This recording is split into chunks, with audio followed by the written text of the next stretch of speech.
And communication. Communication great and in man. 97 years old today.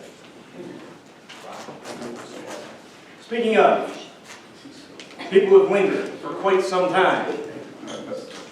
Toastmaster Roy Sherer, he's given us his negative opinions on millennials. He called them rude, intellectually lazy, and in general, useless. Today, Roy's going to apologize for all that in this inaccurate portrayal and begs your forgiveness. Please welcome Toastmaster Roy Sherer. And why can't we all just get along?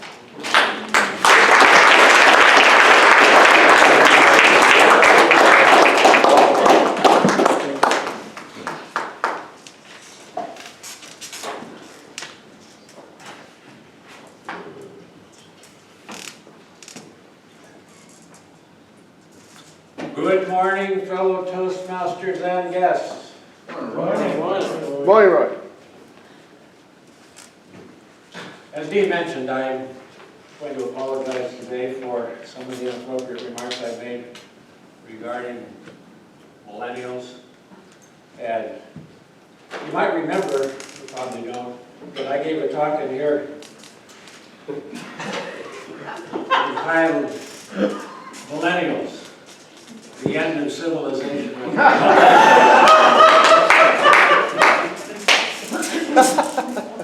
I've had a lot of hate mail since that time. Starting on the comment slips here, anonymous phone calls, unsigned text messages, probably Instagram, though I don't know anything about that. There's probably some lurking back there too. But in the meantime, I've had it with me. I no longer hold that view of you. I'm on your side. First of all, how many of you in here were born between the years of 1981 and 1996? Benjamin. Put your hand out. That wasn't 1896, that was 1996. Targets. The ones I apologize to. I'm in the traditionalist category of all this, and baby boomers and so on. Those traditionalists are those who were born before 1946. Take a good look, there aren't many of us left.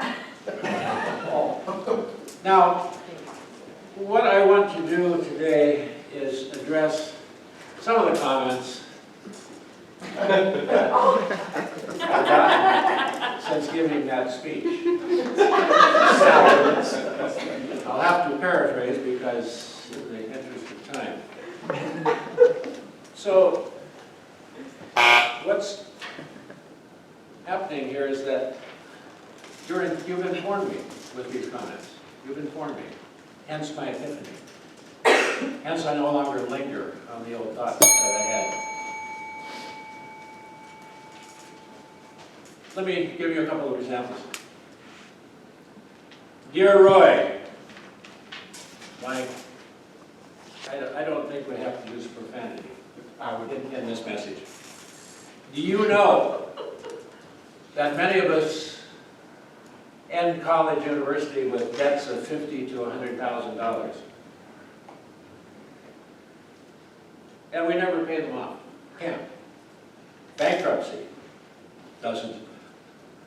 You can go through bankruptcy and this will follow you, this debt, the rest of your life. So what do you know about student debt? Nothing. Nothing at all. The only student debt we had was perhaps losing in a poker game, which you would pay off later on. Well, that went wrong, did it? Let's just press on. Roy, what do you know about housing costs today? Whoops, you don't have to use the F word when you address me on these notes. We can't afford a house today. The average home in Orlando costs $300,000. Where are you going to get the down payment on my wages? Apartments rent for, on average, $1,200. You better have a roommate, or you're going to be living with your parents. So what did you pay for housing when you were my age? Nothing. Nothing at all. My first couple of decades were working in government service overseas. We paid nothing. We lived in government housing, nothing. Utilities were covered. And then if you moved into the economy, which I did in Italy, still nothing. The rent was paid, utilities were paid, water was paid. So what do you know, Roy, about the cost of housing today if you're making my kind of wages? Nothing. Nothing at all. Climate change. Roy, your generation has left us in a real mess. A real mess. And now we have to clean it up.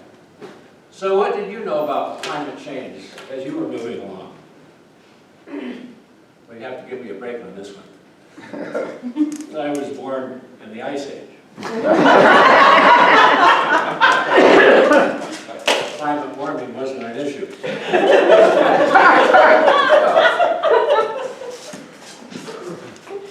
Now, Roy, you ought to know that we, millennials, are gaining political power. In our cohort, there are more of us than any other generation in the country. Buttigieg, 36 years old, running for president. Let's look at some of you old users. Biden, 77. Pelosi, 79. Sanders, 78. Roy, 78. Can you imagine voting for me? So I moved from ridicule to respect regarding you millennials. I'm now on your side. I am. So in conclusion, some of you were saying, thank God. That's the best thing he said so far. In conclusion, I want to end with a quote. Obviously, I don't have time to go through the rest of it. A quote from Robert Frost, who said, "Now that I'm old, my teachers are the young."